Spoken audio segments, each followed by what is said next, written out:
एक तर निकष जे आहेत ते लाडकी बहीणचे कधीच बदललेले नाही आहेत. सुरुवातीपासून जे निकष आहेत ते त्याच प्रमाणामध्ये आहेत.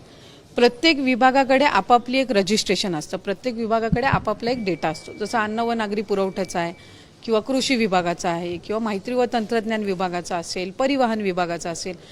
हा जो त्यांचा डेटा असतो याचा कुठल्याही दुसऱ्या विभागाला ॲक्सेस असण्याचं काही कारण नसतं. त्याच्यामुळे महिला व बालविकास विभाग म्हणून आम्ही वेगवेगळ्या ज्या काही विभाग आहेत त्यांच्या ज्या योजना आहेत त्यांच्याकडून त्यांचा डेटा हा मॅच करण्यासाठी मागत असतो आणि ही रूटीन प्रोसिजर आहे, ही सगळ्या योजनांमध्ये होते.